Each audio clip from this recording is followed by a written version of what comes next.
Hello, beautiful moms and entrepreneurs. My name is Charisse Walker, and I'm your host of the Unbreakable Mompreneurs podcast. This is a place where we come together to learn, grow, and inspire. So sit back, relax, and let's get started. Hello, Unbreakable Mompreneurs. Today, we're going to talk exactly about what this podcast is all about, your side hustle and finding your peace, your passion, and your purpose. And so I have Bart Merrell in the house who talk about the side hustle, and he has got a fantastic story to tell. And so, Bart, without further ado, why don't we have you introduce yourself first, and then we'll get started. All right. Thanks for having me on. My name is Bart Merrell. I call myself the Side Hustle Samurai because I've never had a real job. And the samurai, the Bushido Code, has so many good guidelines or rails for business. You know, it was set up for the warrior, but it's all about business. And then one of the top samurai warriors, his name is Musashi. He wrote a book called The Five Rings, which once again is exactly what you need when you're out on your own, doing your own thing to keep you balanced and keep you focused and moving. And so that's why I've kind of adopted the samurai values and put that into where it makes sense to use them for business. And so that's what I do. And I help people identify their ideal side hustle to create financial security so that they have the resources to deal with life when it happens, because it's not a matter of if it'll happen, it's a matter of when it will happen, because life does happen. So we're going to unpack this for a second, because first of all, I love your pitch that you gave real quick. And so I can't tell you how many different conferences I've gone to where they say you need to figure out what your pitch is in the very beginning. And so I help people to do. And you did it beautifully. I don't even know if you knew intentionally or if you've gone to the same conferences as me, but say that again. You help people do what? Identify their ideal side hustle so that they can create financial security by monetizing what they already know and do.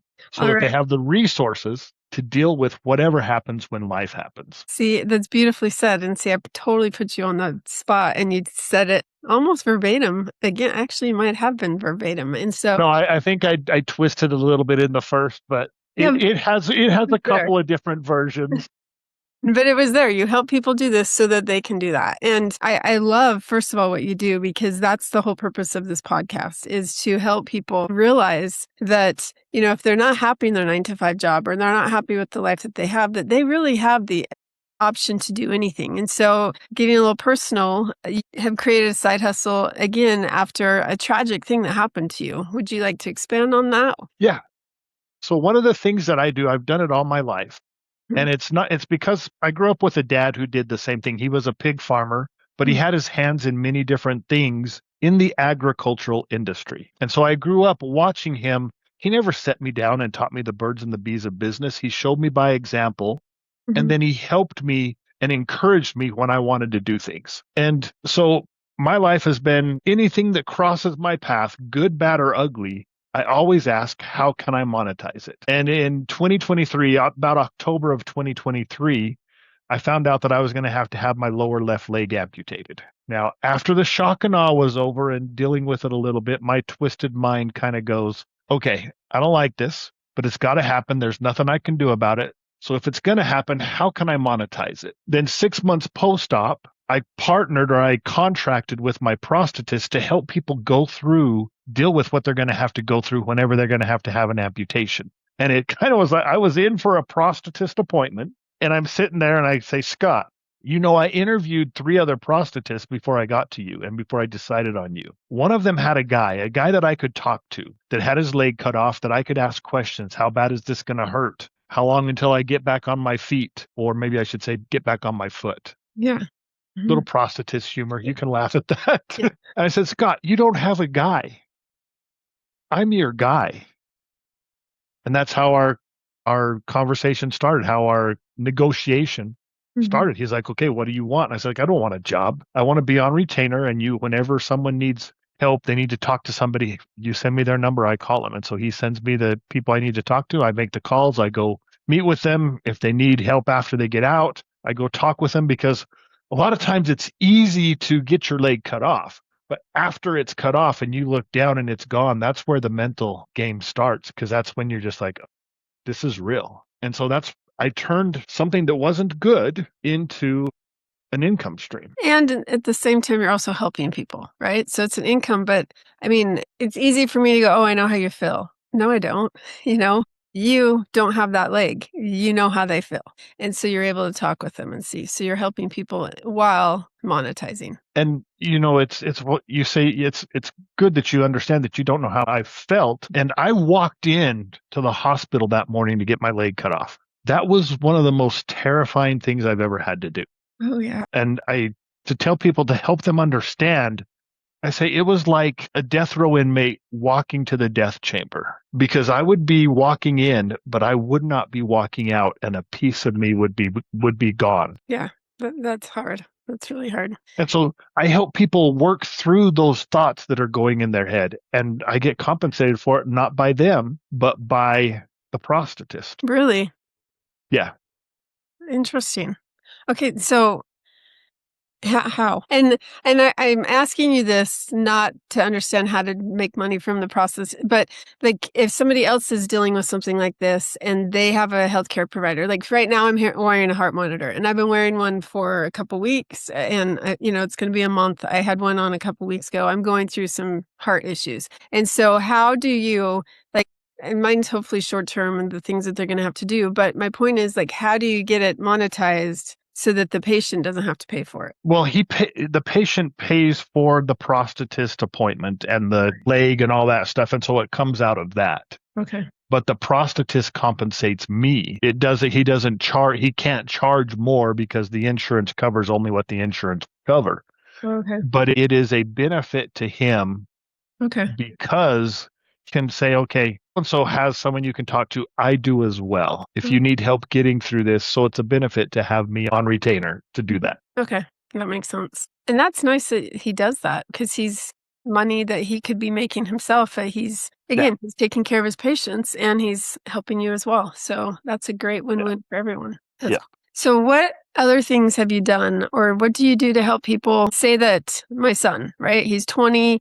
He doesn't really know what he wants to do, or even my daughter, that she's a videographer and she's passionate about this. She wants to go out on her own, but maybe she's a little worried. Like, can you help people like that? Or do you help people to start from the beginning? I don't know, and I just want to do something. So I do both. If you come into me with an idea, so my friend Stephanie, she had an idea. So she already had the idea in her head. And I said, okay, humor me and go through my process. Okay. Let's just see if this is really what you want to do. And so what I do is I basically take them through their life and say, okay, what do you like to do? Mm-hmm. Make a list. Don't say, oh, I can't monetize it. Just make a list. Then what do you need to do? And then what are you already doing? Make these lists, and then we will evaluate them later, go through them one by one, refine the list to where we have a couple at the top that you should probably start with first. And then that's where we start turning that into a stream of income. And the process is just to get people thinking. I do it naturally. I don't make a list. Anything that comes across my path, I say, okay, I'm into AI. I've been studying AI since, I don't know, probably 2 years ago. And I love creating music with AI. Oh, wow. I was doing it anyway. So now my mind goes, okay, can I monetize it? So I have 2 alter egos that have names, they have pictures, they have their creation, that have music on Spotify. And anytime someone listens to it, I get paid. And that's just the way, like I say, it comes natural. Anything good, bad, or ugly that comes across my path, I always ask, how can I monetize it? And so I get people to start doing that by making lists and analyzing the different things that come up. And then by the end of the process, they start to think, oh, well, I'm doing this. So Stephanie, let's go back to Stephanie. She's a school bus driver. She wanted to do a party bus that would take people to the jazz games and the hockey games and stuff like that, where they don't have to worry about parking. They just get dropped off and picked up. And that was her idea that she brought to the table before we even started. And I says, okay, well, continue making your list and we'll meet next week. 2 days later, she calls me up and she's like, I'm so mad at you. I'm like, what? What did I do? Well, I woke up the other night at 3:00 in the morning and I couldn't go back to sleep. I have to be on the bus by 6:30. And I'm like, well, what does that have to do with me? It came to her attention that if she had her own bus, her own vehicle, she could be a facilitator for the driving test for a CDL. All she had to do was go take a test. And so she thought of that herself. I didn't think of that. I come into this with zero predetermination, zero motive. I come into this, we're just going through your life. I'm not asking you, I'm not like, hey, join my network marketing company or sell my stuff. We're going through your life, your unique experiences, and saying, okay, what's in there? And then as you're doing this, things are going to come to your mind. I just start the wheels rolling like I did with Stephanie, and she came up with it. And once you get started, sometimes you can't stop. I can't stop. My mind is always going, whether it's good or bad. I don't know if it's good or bad because sometimes I can't sleep at night either. I'm right there with Stephanie. But I just start your mind rolling and start you thinking. And then I help you go down the path to turn that into a stream of income. So you don't have to answer this if you don't want, but how many different types of income streams do you have? Currently, I am a dog trainer, and I'm a dog trainer because I adopted a 9-month-old or an 8-month-old 90-pound Rottweiler that didn't know the word no several years ago. And I kept calling my buddy Sean, who was a dog trainer. I was like, Sean, Rex is doing this. What do I do? About the fourth phone call, he's like, Bart, we're doing a train the trainer program. Why don't you come learn to train your own dog? If I'm going to train my own dog, I'm going to get paid to train other people's dogs. And so I've been doing that for 7 years now. Oh, wow. Just because I adopted a Rottweiler that didn't know the word no. So I'm a dog trainer. I do exports to Japan. So I helped take the first commercial bungee jump to Japan. And while I was over there, I was going to a gym. And the first couple of weeks I was at this gym, nobody would say boo to me except for the staff because I'm pretty big. I'm 6'4". I was 220, and that's pretty big compared to Japanese people. And so, number one, I was big, and number two, they didn't know if I spoke Japanese or not. And finally, this one guy, he comes up to me and he goes, "Hello," and I said, "Hello." And then I started speaking Japanese to him, and he's like, "I'm glad you speak Japanese because I was done at hello." We became friends, and he was a big rig driver in Japan, drove big trucks. And about a year and a half after we became friends, he said, okay, I want to stop driving truck and import camping trailers, Dodge and Ford diesel pickups. Will you help me? I said, yes. I didn't know how to do it, but I said, yes. I thought he knew how to do it. He didn't know how to do it either. So we both said yes, learned together. We've been doing that since 1997. Wow. I still do it to this day. It's a good side. I mean, sometimes it's a huge side income for very side hustle time. I have a rental apartment that is basically passive unless I have to put someone in it, or if something breaks and I have to call and get something fixed. It is a accessory apartment in my house. This goes under the things you are already doing. I need a place to live. I'm already living somewhere. Why not have a place that has a rental apartment to it? I've never lived in a house that I have more than half of my mortgage paid for by someone else. And so that's just another thing that I bought my first house just out of college. I was a single guy. I took the best room, rented out the other apartments. I paid for my mortgage and then some. And then when we got married, I rented the basement. Then when we moved to our current house, I looked for a house with an accessory apartment. And that's just something that I've always done. It's amazing because I do too. Real estate is so great. Keep going. And then my music thing with AI, with the invent of AI, there is pretty much nothing you can't do. No, that's true. So music, and that's small pennies right now. I hope to have it bigger. Creating apps. I'm not a coder. I don't know how to code, but I can code with AI. And so for my prosthetist, for dog training, when I send a dog home, if the owner doesn't do what I did, if they don't do the effort, they're not going to have the same result.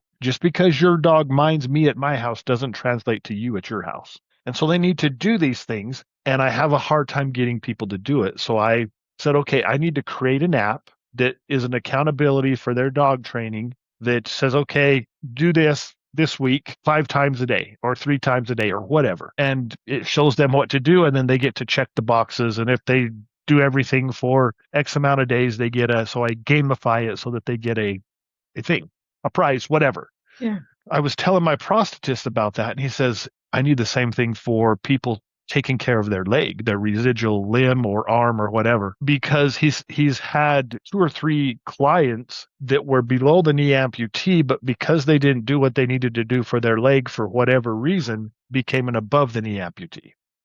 And so he says, I need this to help people for the first 90 days get into the groove of the things they need to do, their new life. So created an app for him to do that. And so there's just, that is another stream of income for people who need apps. I had another person come up to me. I put a message out there. I'm going into this AI coding class. I need a project. What kind of app do you need? And so I had people throw stuff at me, and I'm like, okay, I'm going to build these apps and monetize them. And so those two are just in the beginning. But with AI, there is nothing you can't do. No, that's true. I see this whole become an affiliate marketer on Amazon. So you click a button, you start selling things like, and then you get an affiliate commission. I'm like, dang, it's easier now to make money in life than any other time. And so people that Exactly. are unemployed or that are, oh, I can't get a job, you can. Don't get me wrong, it might not be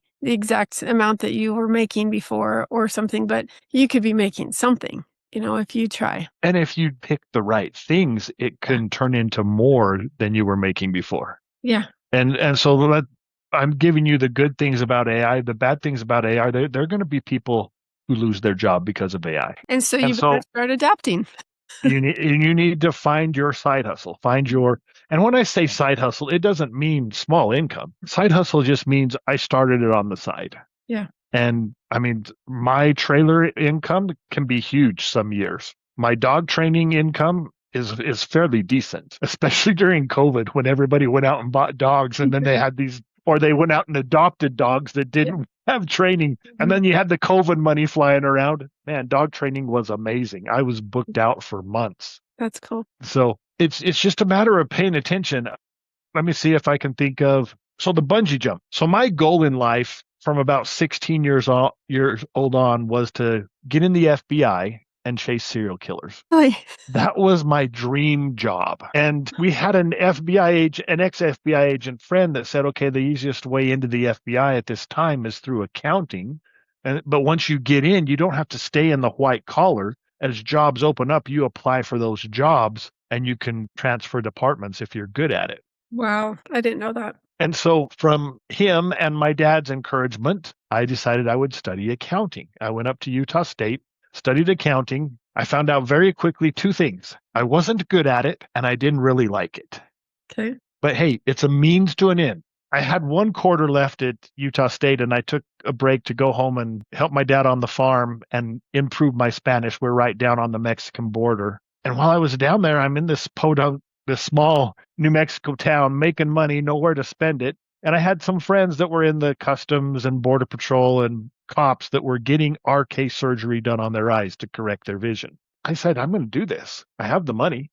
Went and got it done. It was successful. 20/20 in one eye, 20/25 in the other eye, clear up until about 52. I got back up to Utah State, finishing up my last quarter to graduate, started my application process into the FBI, and I find out that automatically disqualified me, the surgery. My gosh. So I am devastated. I'm like, I do not want to be I don't want to count other people's money. I don't want to do this job. What am I going to do? I'm doing my part-time job that I was doing up there, which was landscaping. And a buddy of mine, he jokingly asked me, hey, do you want to go back to Japan? Because he worked for the bungee jump company up there, and they had sold a tower to Japan. Mm-hmm. They didn't have anybody to speak Japanese to go back and forth. So I'm like, okay, yeah, I'll do it. And so I helped take the first commercial bungee jump there. Then the Sky Coaster, it's a big swing thing in all the big amusement parks. Mm-hmm. Took the first one of those over there. I played in that industry till I got married, and my wife said, you need to calm down a little bit. And so, but I still sell bungee cords and stuff over there and parts for these things. And so that's another stream of income. Not big anymore, but it was huge for those first 6 years that I did it full time. I actually got a call from Japan. This was it was probably in 1997. And they said, we saw this thing on TV. It is in Germany, and it's an unattached free fall into a net from about 150 feet in the air. I just said, man, that's gotta hurt. They said, yeah, we want you to go try it though. And so I called Germany, and they said, well, it's just for stunt people right now. We'll call you when it's ready. I didn't think I'd get a call back. 2 months later, I got a call. I was on a plane to Germany to try this thing. Flew to Japan. We sold 3 in Japan. Then I contracted with the German company to build 2 in the United States. And so, like I say, what I've done is just anything that crosses my path, I say, how can I monetize it? And that doesn't mean I monetize anything. So when the next step in the analysis of what you do, you've made your list, you've picked your 2 or 3 things. Now you're doing deep dive research into what is it going to take to get this off the ground and make it happen, to get what? And are you willing to do this? Because a lot of people, I wish I was Bezos, or I wish I was Musk, or whatever billionaire. I wish I was Mark Cuban. Really? Are you willing to do what they did? Mark Cuban slept on everybody else's couches for a long time. Bezos put a lot of work into what he does. Musk, he still lives in his office most of the time. Is that what you want to do? Is that the life you want? So you have to decide this. When I was in Japan, there is a place that I just love, a restaurant. It's called Koko Ichiban Curry. It's a little Japanese curry chain restaurant that's all over Japan. It's the first place I go when I land, and it's the last place I go before I leave. I'm thinking, man, and if you go to where the bases are, where the Air Force bases and all the Army bases are in Japan, and you go there on a Friday or Saturday night, you think you're in America because all the GIs are there. And so everybody loves this place that's even American. I need to take this to America. This would be amazing. I had a guy in Japan that would give me the money. He said, if we make money, we split the profits. If we don't and you lose the money, don't worry about it. Wow. I had to ask my Japanese friends to make sure what he said was what I thought he said. And that's what he said. And so I'm like, okay, and I get back to America and I start doing my research about what's it going to take. And I got to doing the research. I'm just like, you know what? I don't want to work that hard. Yeah. And so I said no. I said no to free money, because I didn't want to work that hard. It wasn't the life I wanted. Wow. And so you need to do that with your ideas that are right there. Like I say, I ask, how can I monetize it? But I don't monetize everything. Interesting. Because you could have hired somebody to help you. But I know, like Jimmy Jones came and spoke at a conference, and he goes, unless you're willing to work 24/7 for a couple years, then this is not the job for you. And he did. He worked his tail off for years, to the point where he didn't have a relationship with his kids. He was just not home. And I like that you said, okay, this isn't the life I want to live. But yeah. And you have to analyze that before you jump in. Yeah. And then even if you analyze it and you jump in and then it's wrong, you got to be okay with making a mistake. Because I don't know if you listen to Gary Vaynerchuk or not, but Gary V, he says, I would rather succeed 7 of 10 times than 10 of 10 times, because I learned so much from the failures. Mm-hmm. Yep. And you got to be okay with failing. That's true. That's very true. All right. Well, our time is up. If our listeners wanted to get a hold of you, because I need focus, I want a side hustle that could be not a side hustle, how would they get a hold of you? So the best way to connect with me is I'm giving away it is a 1K blind spot assessment. What is holding you back from making your first $1,000 in a side hustle? It'll take you about 20, 30 minutes to finish up. So it is kind of extensive, but it's going to show you what you're missing, what you're not seeing. And it's also going to show you the things that you are seeing. And you can find that at youridealsidehustle.com. And that will connect you to me. I'm active on Facebook, and I have a YouTube channel called Bart Merrell, the Side Hustle Samurai. Love that. Well, Bart, thank you so much for being on. Thank you. Thanks for having me. I've enjoyed the conversation. Yes. And Unbreakable Moms. You know what? You don't have to make a full-time job out of something. But if you're not happy, or if you need a little extra money, then go to Bart's website and take the assessment and see, because there are so many things out there now more than ever. I truly believe that you could get away from that 9 to 5 if you don't want it, or just earn some extra money. Go out and make it a great day. Beautiful moms, remember, you are unbreakable. Keep illuminating the world with your strength, pursuing your dreams, and reveling in the splendor of motherhood. This is Charisse Walker, bidding you farewell for now. Stay tuned for more empowering conversations on the next episode of the Unbreakable Mompreneurs podcast. Until then, keep shining bright. Signing off with love, Charisse Walker.